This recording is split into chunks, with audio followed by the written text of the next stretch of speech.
Bonsoir à tous, chers amis de la nuit. Avant que les songes ne vous emportent doucement, installez-vous confortablement, fermez les yeux si vous le souhaitez. Ce soir, je vous emmène dans un village discret, niché entre les collines parfumées, de lavande et les vieilles pierres chauffées au soleil de Provence. Là-bas, bien à l'abri du tumulte du monde, souffle le Mistral. Mais ce vent vif semble incapable de balayer un certain secret, trop longtemps gardé. Voici, Commissaire Maigret, un petit village de Provence cache un secret trop lourd pour le Mistral.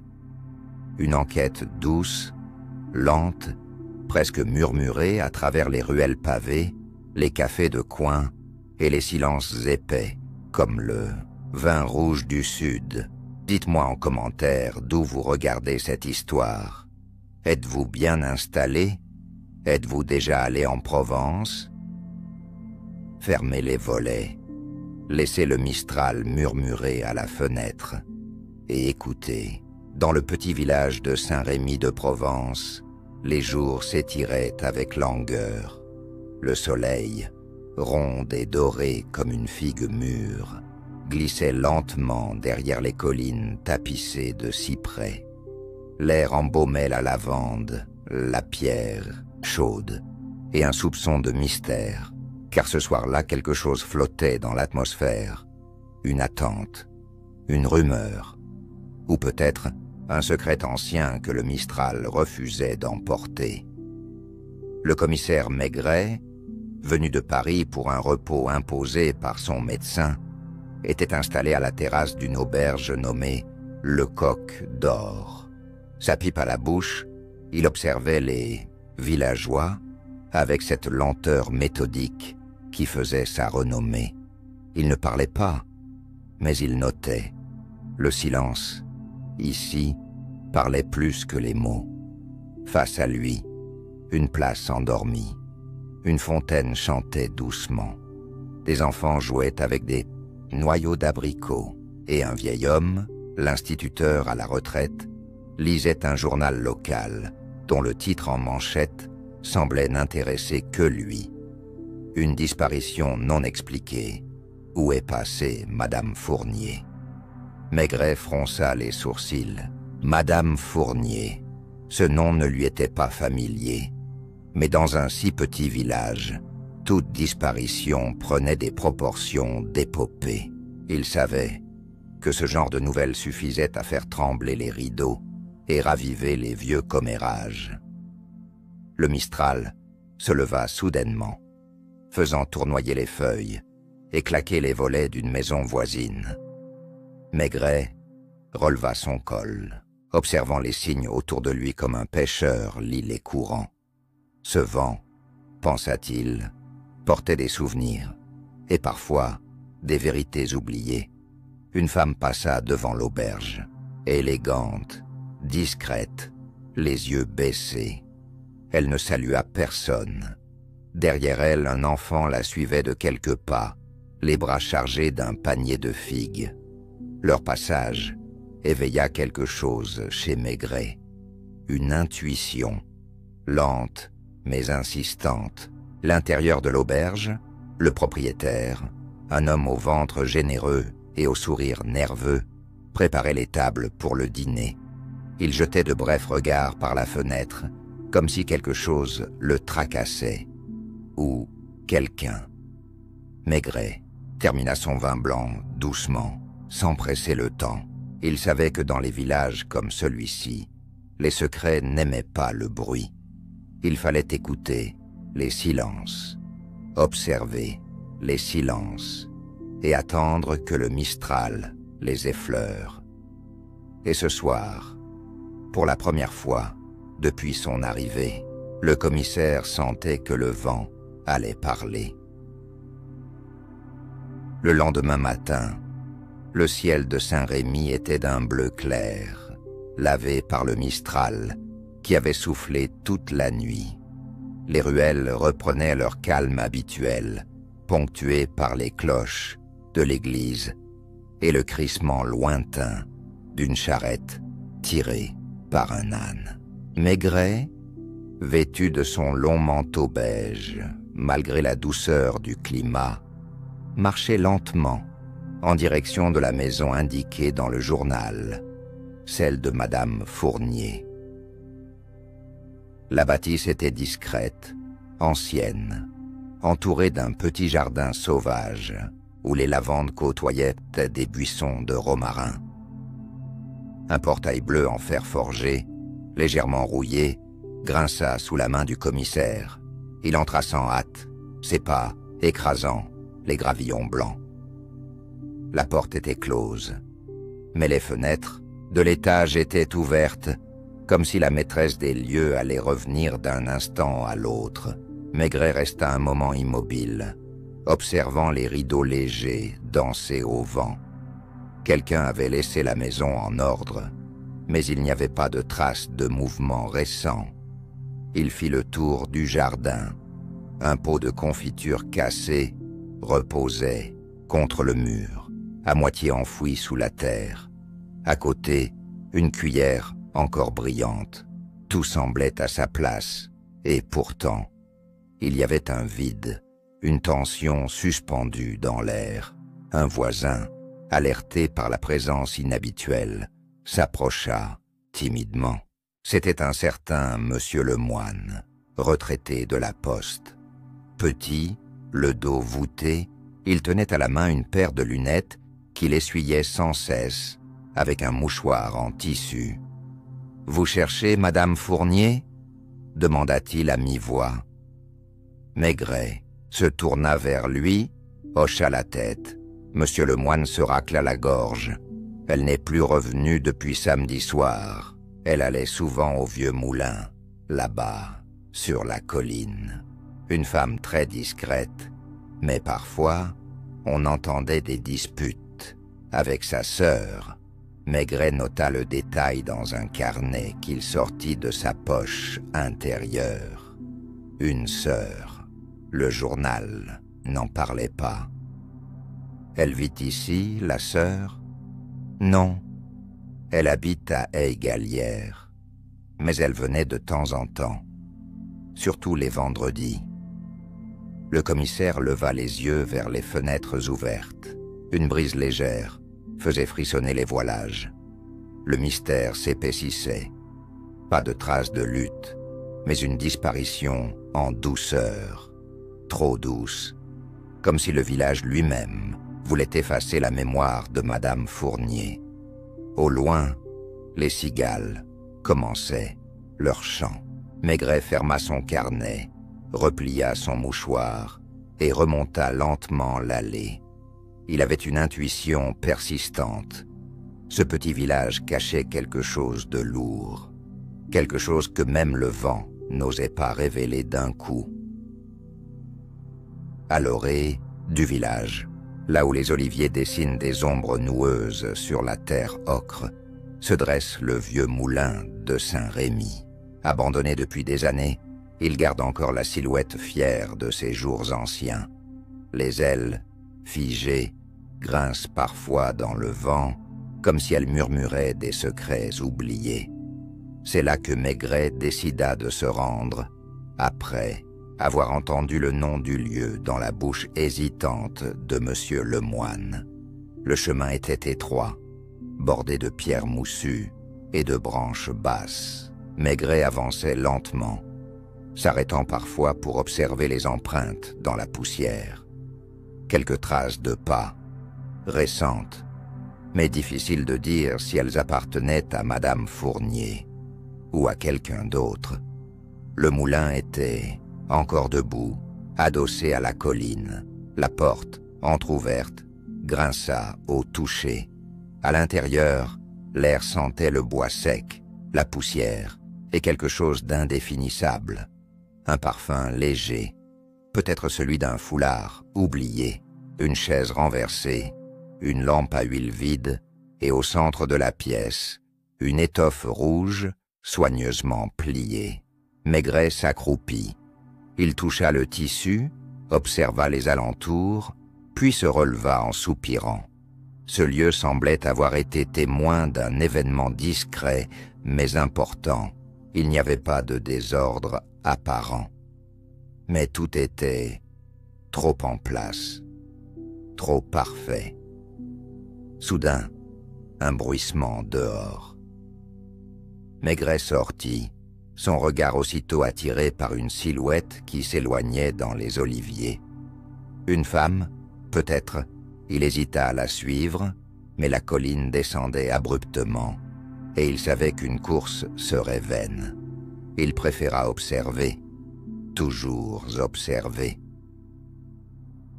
Au pied d'un arbre, il trouva un mouchoir en dentelle, brodé aux initiales, CTF, Madame Claire Fournier. Il le glissa dans sa poche. Le puzzle se formait lentement. Chaque pièce venait à lui comme un murmure. Le moulin n'était pas simplement un lieu abandonné. Il était un témoin silencieux. De retour sur le sentier, Maigret croisa une jeune bergère, avec son troupeau. Elle le salua d'un hochement de tête et lui dit « On dit que le moulin est hanté, monsieur. Personne n'y va, sauf les amoureux ou ceux qui veulent disparaître. » Le commissaire la remercia d'un sourire bref. Il ne croyait pas aux fantômes, mais il croyait aux vérités dissimulées derrière les superstitions. Et ce moulin, avec son silence parfait, venait de lui en souffler une. L'après-midi avançait doucement, drapé dans une lumière dorée qui caressait les murs de pierre. Maigret marchait à pas lents sur la route des Galières. Le nom de la sœur de Madame Fournier résonnait en lui comme une énigme que le village taisait délibérément. Une femme discrète, disait-on, mais le silence des gens en disait long, trop long. La route serpentait entre les vignes et les cyprès. À chaque tournant, le vent soulevait la poussière et semblait murmurer des souvenirs à ceux qui savaient écouter. Maigret, pipe aux lèvres, avançait sans précipitation, car ici, il savait que les réponses viendraient au rythme des pierres chauffées et des silences lourds. À Égalières, il trouva la maison facilement, une petite bâtisse blanche, couverte de vignes vierges, avec des volets clos. Le jardin semblait entretenu, mais aucun bruit ne s'échappait de l'intérieur. Maigret frappa, une fois, 2 fois. Enfin, une voix féminine, sèche et tendue, répondit de derrière la porte. « Qui êtes-vous ? » ?»« Commissaire Maigret, madame. Je viens de Saint-Rémy. C'est au sujet de votre sœur, Claire Fournier. » Un silence, puis des pas lents, et la porte s'ouvrit sur une femme au visage dur, les traits tirés. Elle devait avoir la 60aine, mais ses yeux paraissaient plus âgés encore. Elle portait une robe noire sans fioriture, et sa main tremblait légèrement. Claire a disparu depuis plusieurs jours. Je sais, c'est justement pour cela que je viens vous parler. Puis-je entrer ? Elle hésita, puis s'écarta. L'intérieur de la maison était sombre, malgré la lumière extérieure. Une odeur de cire et de fleurs fanées flottait dans l'air. Sur la cheminée, une photo encadrée de 2 jeunes filles. Maigret s'approcha. « Vous étiez proches ? » ?»« Très, mais très différentes. » Claire aimait le silence, l'ombre. Elle écrivait, vous savez, des carnets entiers. Elle les cachait, peut-être au moulin. Elle y allait souvent. Le commissaire haussa les sourcils. Voilà une information nouvelle. Elle avait des ennemis, des tensions avec quelqu'un. Le village peut être cruel avec les femmes seules, monsieur. Il y a des regards, des murmures. Et elle avait un passé. Maigret s'assit doucement. Le regard de la sœur se perdit dans la vitre. Le vent, au dehors, secouait les branches avec lenteur. Quelque chose pesait ici, autant que dans le jardin de Claire. Une mémoire lourde, une faute ancienne, ou une vérité si tranchante qu'on avait préféré l'enterrer.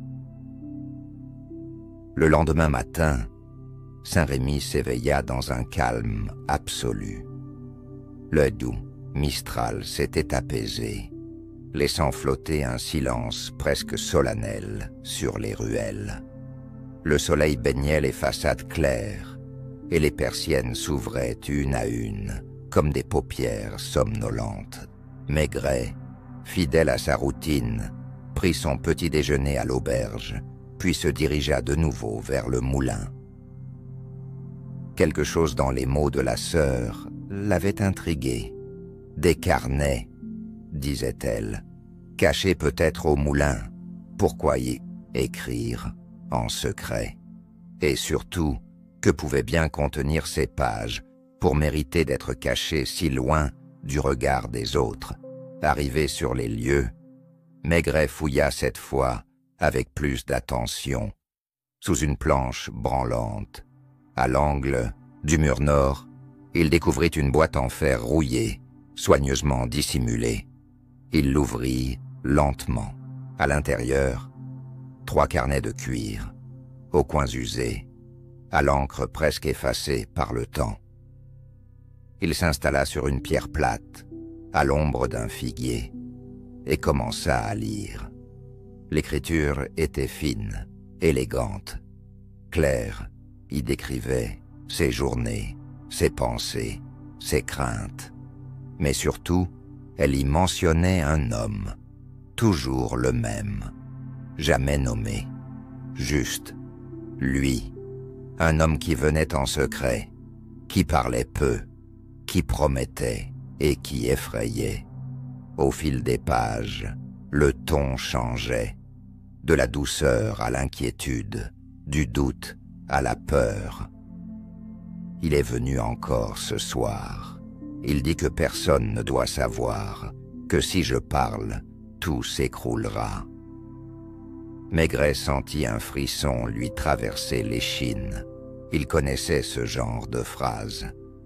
Ce n'était pas de la fiction, c'était une confession, un appel discret, une peur cachée derrière des mots soignés.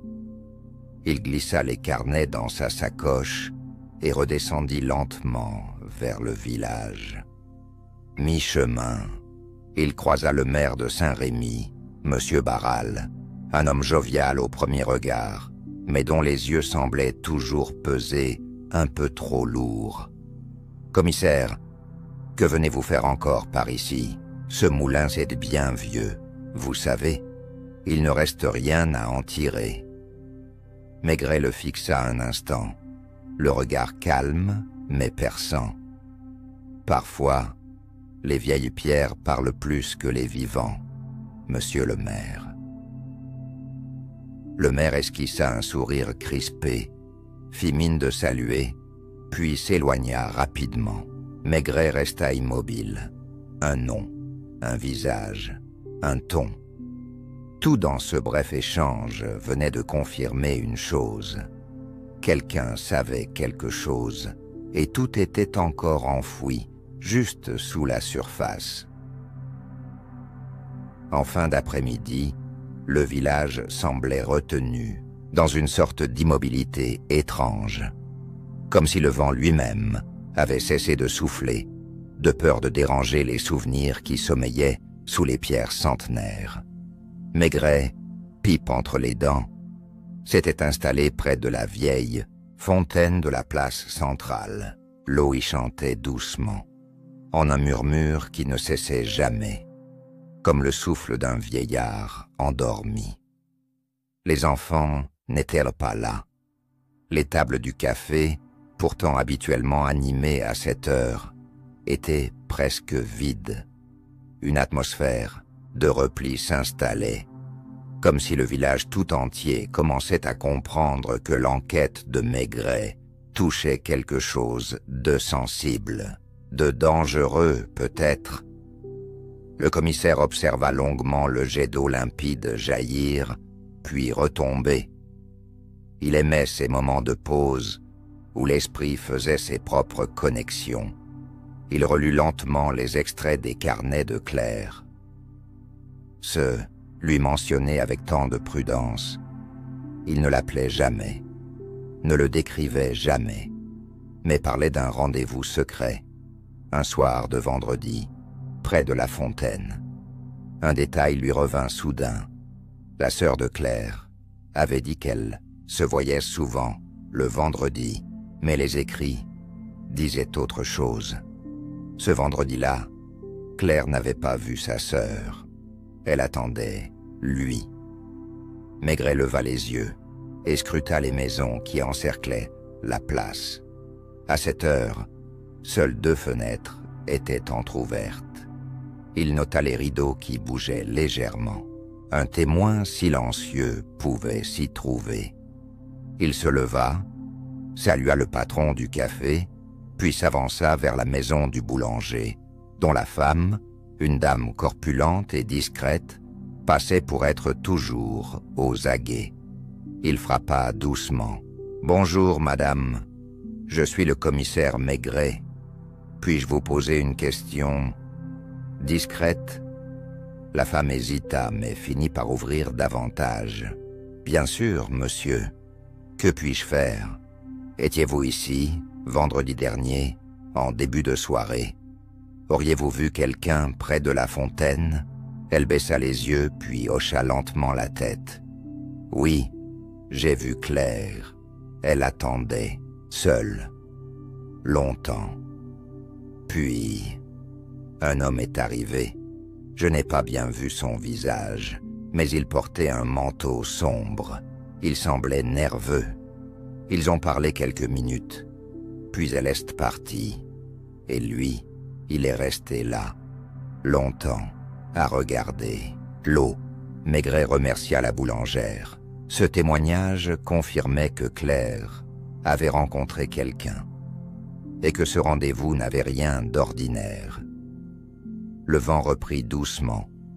Maigret s'approcha sans hâte de l'homme, assis sous l'arbre.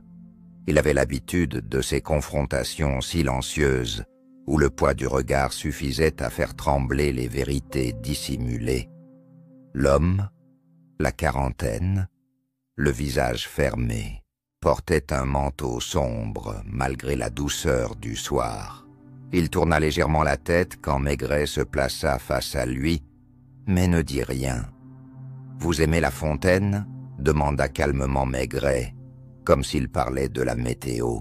« C'est un bon endroit pour réfléchir, » répondit l'homme après un court silence.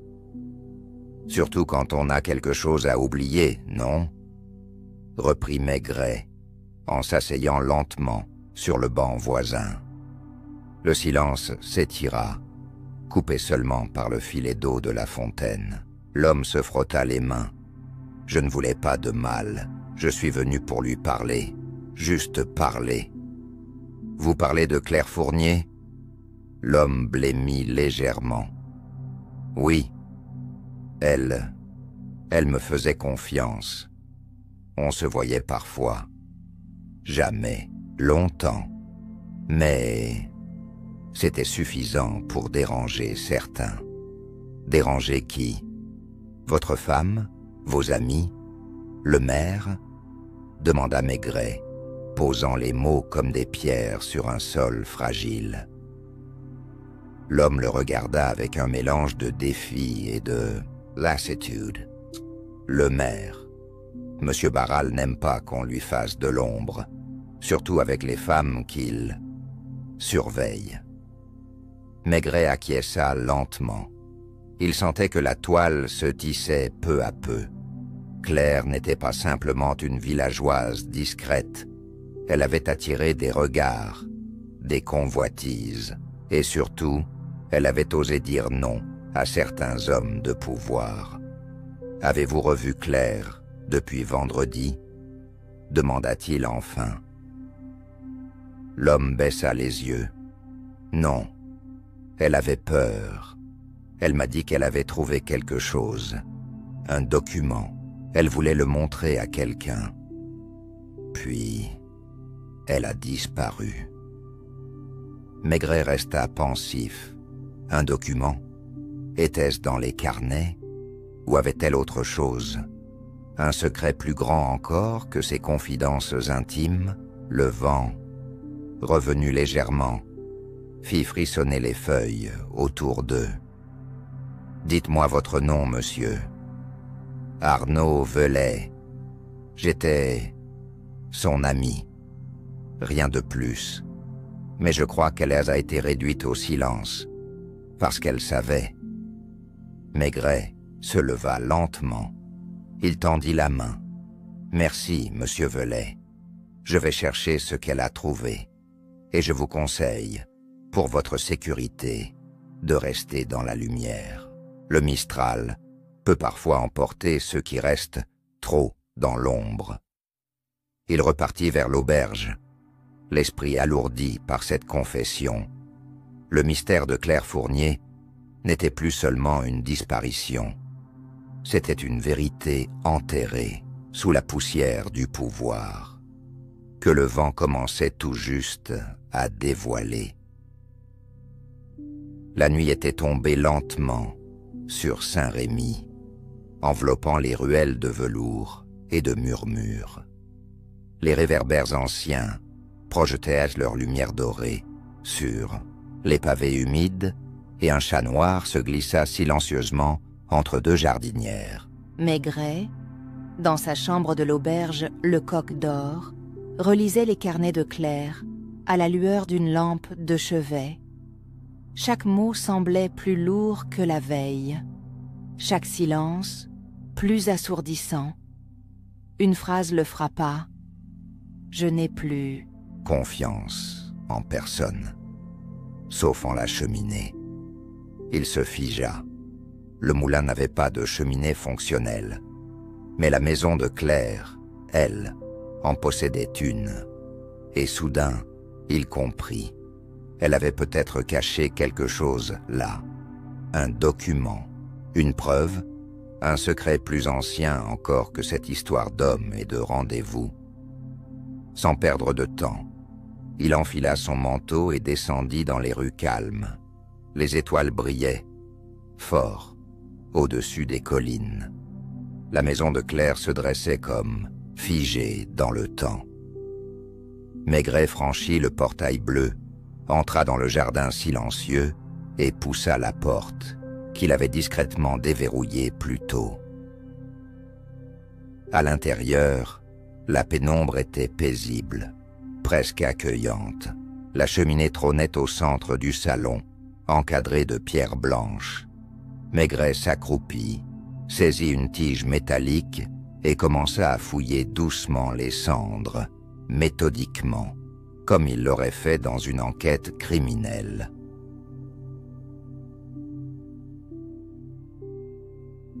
Ne fallut que quelques minutes pour qu'un son sec retentisse, clink. Sous une brique, il trouva une petite clé en fer, ancienne, décorée d'un symbole étrange, un lys gravé dans le métal. Il la glissa dans sa poche, le cœur battant plus vite.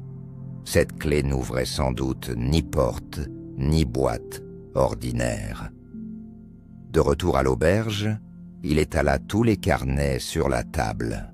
Il chercha un indice, un mot, un dessin. Et dans le dernier carnet, il trouva une annotation en marge. La vieille malle de l'école, là où tout avait commencé. Le lendemain, il saurait quoi faire.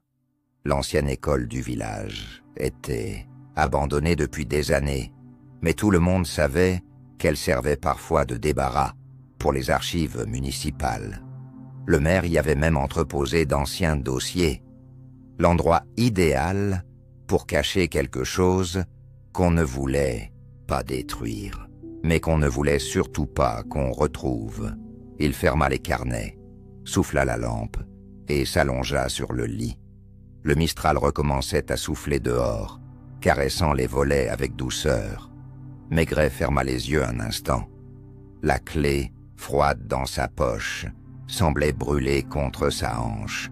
Le secret approchait. et il sentait qu'il ne serait pas seul à vouloir l'ouvrir. Le soleil se leva sur Saint-Rémy dans une brume légère, comme si le village hésitait à se dévoiler pleinement. Les collines encore somnolentes semblaient retenir leur souffle, tandis que Maigret quittait discrètement l'auberge, la clé en poche, le pas décidé. Il se dirigea vers l'ancienne école, une bâtisse aux volets clos, encerclée par des herbes hautes et des souvenirs oubliés. Le portail rouillé s'ouvrit en grinçant. La cour de récréation, déserte, était envahie de silence. Ici, autrefois, les rires résonnaient. Aujourd'hui, seules les cigales osaient encore chanter. Maigret poussa la porte de service, dont la serrure avait été forcée il y a des années, et entra dans un couloir froid et poussiéreux. Au fond du bâtiment, une pièce fermée par un lourd cadenas attira son attention. Le bois de la porte était fendu par endroits, mais solide. Il inséra la clé, retenant son souffle. Clic. Elle tourna sans résistance. Le cœur de Maigret s'accéléra. À l'intérieur, une odeur de vieux papier et de craie flottait encore. Des piles de dossiers, de cahiers d'élèves et de meubles empilés occupaient la pièce. Dans un coin, presque dissimulé sous une bâche, reposait une grande malle noire, cerclée de cuivre terni. Il s'agenouilla devant elle.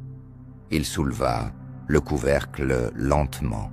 À l'intérieur, enveloppé dans un tissu jauni, reposaient des lettres, des documents officiels, des photographies anciennes.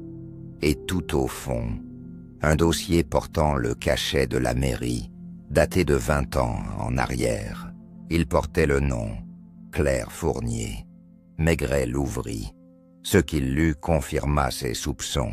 Claire avait autrefois dénoncé des irrégularités concernant la gestion des terres communales. Des ventes douteuses, des signatures falsifiées, et parmi les noms cités dans le rapport, Alain Barral, actuel maire. Le dossier n'avait jamais été traité. Il portait la mention « à classer sans suite » et il n'était jamais parvenu aux autorités judiciaires. Quelqu'un l'avait caché là, et Claire, en revenant sur ce passé, avait réveillé les fantômes que le Mistral n'avait pas réussi à disperser. Maigret referma la malle, prit le dossier et ressortit sans un bruit. Dans la cour, un léger vent s'était levé. Il porta, à ses narines, une odeur familière, celle de la lavande, et quelque chose d'autre, une présence. Il se retourna brusquement.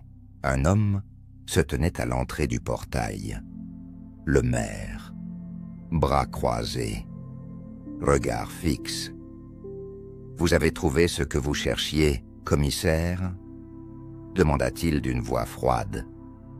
Maigret ne répondit pas tout de suite. Il marcha lentement vers lui, le dossier à la main. « Oui, monsieur le maire. Et maintenant, je crois que le Mistral ne pourra plus le cacher. » Le maire Alain Barral resta figé un instant, comme si la vue du dossier dans les mains de Maigret l'avait figé dans le temps. Puis il s'approcha lentement, les yeux plissés par une colère froide, contenue. Le commissaire le fixait sans détour, pipe éteinte au coin des lèvres, comme un chêne immobile face au vent. « Ce sont de vieilles histoires, » murmura Barral. « Des papiers sans valeur. » Claire Fournier fouillait là où elle n'aurait pas dû. Maigret haussa légèrement les épaules, son regard toujours ancré dans celui du maire. « C'est pourtant le passé qui façonne le présent, monsieur Barral. Et parfois, ce qu'on croit enterré finit par refleurir. » Le maire serra les poings. « Vous n'avez aucune preuve de sa disparition, aucune certitude que ce dossier ait quoi que ce soit à voir avec ça.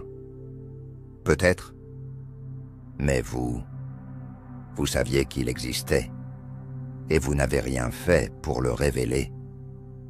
C'est cela que je retiens, répondit Maigret calmement.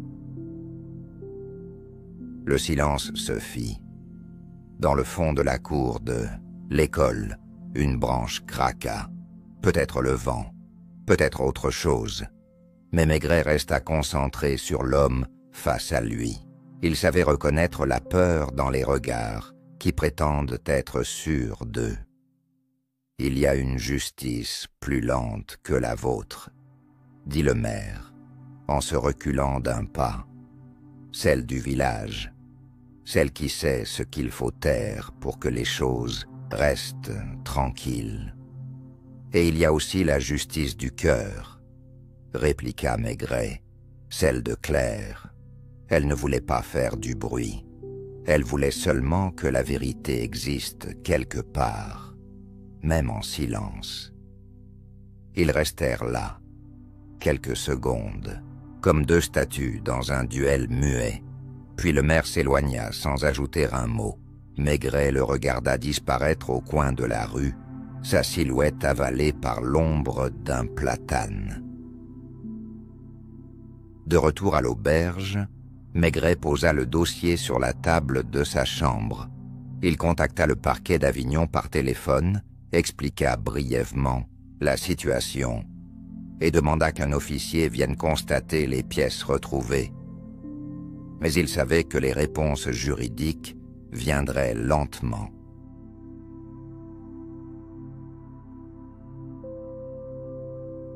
Le soir venu, il descendit boire un verre sur la terrasse. Le village semblait l'observer en silence, comme s'il savait que le vent avait tourné. Certains saluaient poliment, d'autres évitaient son regard. Mais une chose était claire, quelque chose avait changé. Au loin, il aperçut Arnaud Velay, l'homme au manteau sombre. Il lui fit un discret signe de tête. Velay répondit par un regard reconnaissant. Et puis, Maigret vit la sœur de Claire, de noir vêtue, passer lentement devant la fontaine. Son visage était grave, mais ses yeux, moins lourds. Il n'avait pas encore retrouvé Claire, mais il sentait qu'il se rapprochait, pas à pas, par couches, comme lorsqu'on déterre un secret si profondément enfoui qu'on ne sait plus si c'est la terre qui l'a protégé ou étouffé. Au lever du jour, une lumière douce baignait les toits de tuiles roses de Saint-Rémy. Les cigales dormaient encore, mais les pigeons sur le clocher tournaient déjà en cercle lent. Maigret, fidèle à ses habitudes, s'était levé tôt. Il marcha dans les ruelles encore désertes, les mains croisées dans le dos, guidé par une intuition calme, mais insistante. Il savait désormais que Claire n'avait pas fui. Elle avait probablement été réduite au silence. Mais où était-elle? Vivante? Retenue?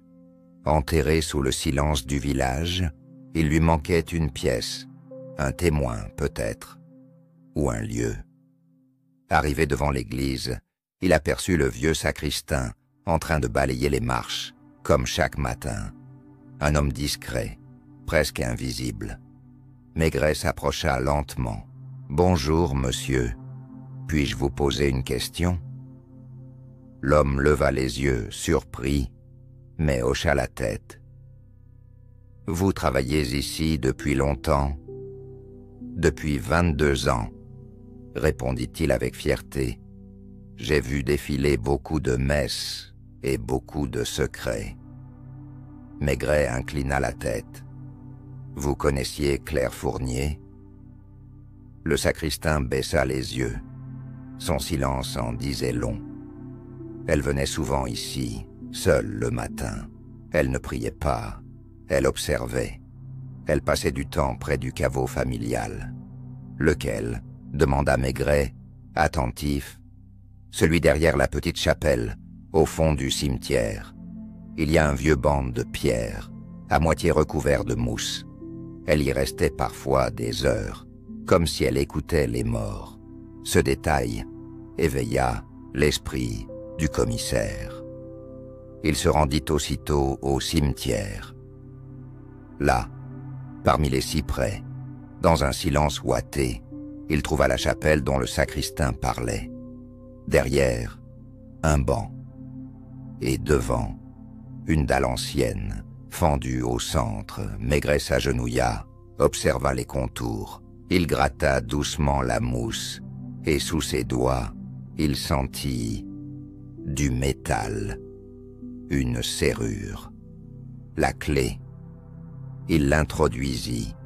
Elle tourna avec un clic discret. La dalle bascula légèrement, révélant un compartiment étroit, dissimulé depuis longtemps. À l'intérieur, un carnet, différent des autres, plus récent, et une enveloppe scellée, adressée à Maigret. Il la prit, l'ouvrit lentement. La lettre était courte, écrite à la main. Claire y expliquait son choix. Elle avait découvert une vérité trop lourde. Elle avait eu peur, puis elle avait décidé de faire confiance à l'unique personne qu'elle n'avait jamais rencontrée. Lui. Je sais que vous êtes ici pour comprendre, pas pour punir. Faites que ce que j'ai su serve à quelque chose, même en silence. Maigret ferma les yeux. Il resta là un long moment, agenouillé parmi les cyprès, tenant la lettre dans ses mains. Le vent passait doucement, entre les branches, comme une caresse. La vérité était là, encore voilée, mais elle avait un visage, une voix, et désormais, une mémoire. Le ciel était clair, presque transparent, lorsque Maigret quitta le cimetière. La lettre de Claire contre sa poitrine, il marcha lentement, comme s'il portait une âme sur ses épaules. Il ne se sentait pas accablé, mais chargé d'un devoir silencieux, comme un passeur de vérité entre deux rives. De retour à l'auberge, il posa la lettre sur la table et s'assit sans parler. Le propriétaire, habitué à ces silences, n'osa rien dire. Il lui servit un café noir et referma doucement la porte, laissant Maigret seul avec ses pensées. Le commissaire relut la lettre une dernière fois. Il y trouvait une forme de paix dans la plume de Claire, une dignité qui traversait les lignes. Elle n'avait jamais cherché la vengeance. Elle voulait seulement que les choses soient nommées, que l'oubli ne l'emporte pas. Plus tard, dans la matinée, Maigret retourna voir Arnaud Velay. L'homme l'attendait, comme s'il savait que le moment viendrait. Ils s'assirent à l'ombre d'un figuier, dans un silence habité. « Elle vous aimait ?» dit Maigret, simplement. « Je l'aimais aussi », répondit Arnaud, d'une voix brisée. « Mais je n'ai jamais eu le courage de la protéger vraiment. Parfois, aimer ne suffit pas, mais la comprendre, la suivre dans le silence, c'est déjà lui rester fidèle. » Arnaud baissa la tête. Maigret lui tendit la lettre. Elle avait confiance en vous, plus qu'elle ne croyait. L'homme prit la lettre, la lut sans un mot. Puis, il la serra contre lui, les yeux embués. Le mistral souffla doucement autour d'eux, faisant bruisser les branches comme un soupir ancien. Plus tard encore, Maigret se rendit à la mairie. Il demanda à voir le maire. Cette fois, il n'y eut ni détour, ni sous-entendu. Le dossier sera transmis à la préfecture.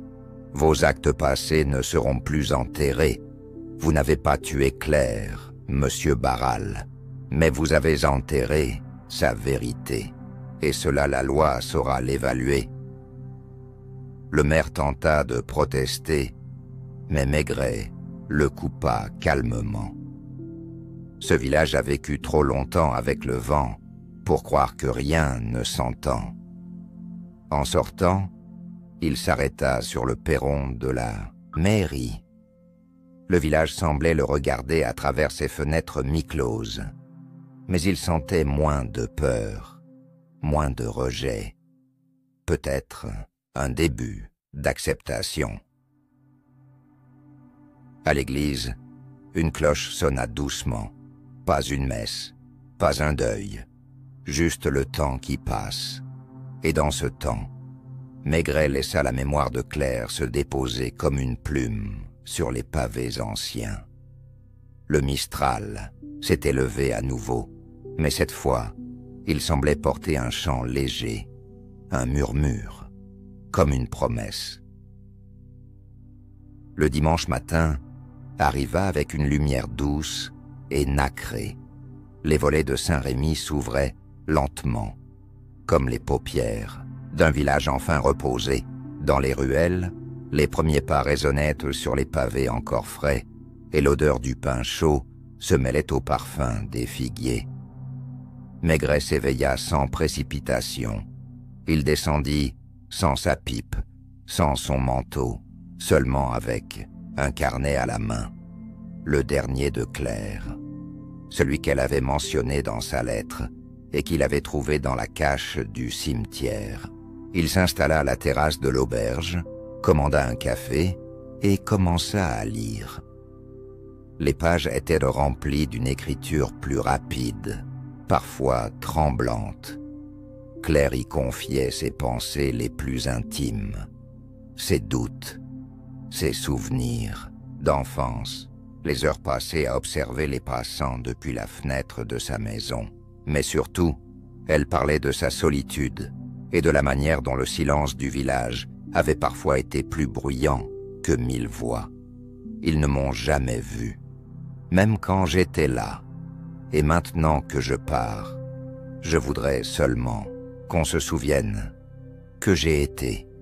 Maigret referma le carnet doucement, les yeux posés sur les collines à l'horizon. Il repensait à chaque pas de cette enquête. Il n'avait pas eu besoin d'empreintes ni d'armes. Il n'y avait pas eu de cadavre, pas de coupable clair.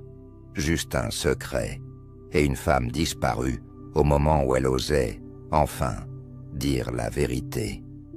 En fin de matinée, il se rendit une dernière fois au moulin. Le lieu, baigné de lumière, semblait plus calme, plus doux. Il y entra comme on entre dans un sanctuaire. Sur la pierre où il s'était assis autrefois, il déposa le carnet. Pas comme une preuve, mais comme une offrande. Il resta là, immobile, écoutant le vent qui passait entre les pierres, murmurant des souvenirs. Peut-être que Claire était partie loin. Peut-être qu'elle n'était qu'à quelques pas. Mais elle avait laissé un sillage, une mémoire. Et désormais, ce petit village de Provence ne pourrait plus l'ignorer.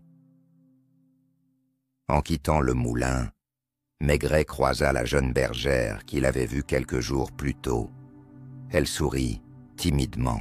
« Vous repartez, monsieur ?»« Oui, mademoiselle. Je crois que mon travail ici est terminé. Est-ce que vous avez trouvé ce que vous cherchiez ?» Il la regarda un instant, le regard doux. « J'ai trouvé ce que j'avais besoin d'entendre. Le lundi matin, un calme apaisé régnait sur Saint-Rémy. Le Mistral avait cessé, comme s'il avait fini de parler. Le village semblait lavé de son propre silence, prêt à rouvrir les yeux sur ce qu'il avait voulu oublier. Maigret marchait lentement vers la mairie, une lettre à la main. Il avait passé la nuit à l'écrire, sans colère, sans menace. Juste un résumé, clair, précis, honnête. Il remit la lettre au secrétaire, en silence. Puis il sortit, saluant de la tête quelques habitants qui, cette fois, ne baissèrent pas les yeux. Un vieil homme lui adressa même un sourire, un geste rare dans ces ruelles prudentes. Quelque chose avait changé, pas en surface, en profondeur. Dans l'après-midi, Maigret se rendit chez la sœur de Claire. Elle l'attendait, vêtue d'un gris sobre. Le salon était baigné d'une lumière chaude. Elle servit le thé sans un mot et posa une boîte en bois sur la table. « Je l'ai retrouvée dans le grenier », dit-elle. Claire y rangeait ses souvenirs. À l'intérieur, des photos, des lettres, des fleurs séchées, des dessins d'enfants. Une vie discrète, mais pleine. Maigret resta un moment à feuilleter ces fragments de mémoire. Puis il demanda « Souhaitez-vous que son nom soit honoré publiquement ?» Elle hésita, puis hocha lentement la tête. Pas pour la gloire, mais pour qu'on se souvienne, pour que d'autres femmes n'aient plus peur de parler. Le lendemain, un petit rassemblement eut lieu devant la mairie. Peu de monde, mais des visages sincères. Arnaud Velay lut un texte. Il parlait de Claire comme d'une étoile cachée, de sa douceur, de son courage discret. Maigret, lui, resta en retrait.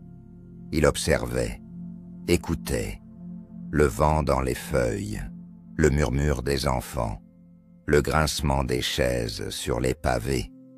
Et dans tout cela, la voix de Claire, enfin entendue.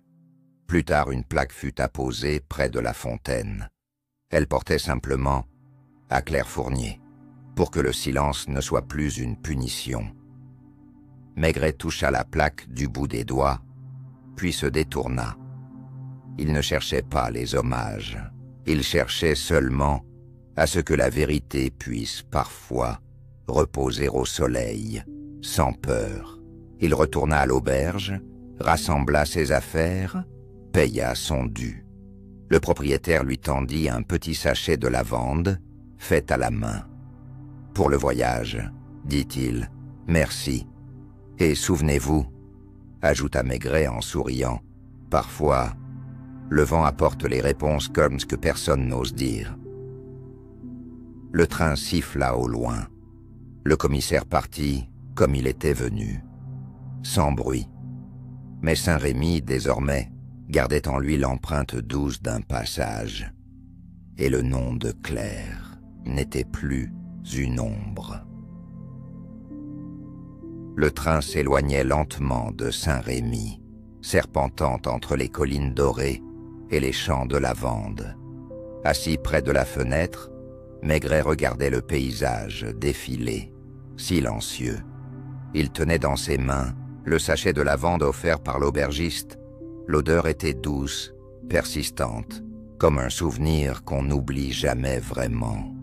Il repensait à Claire Fournier, à ses carnets, à sa voix discrète qui avait traversé le silence.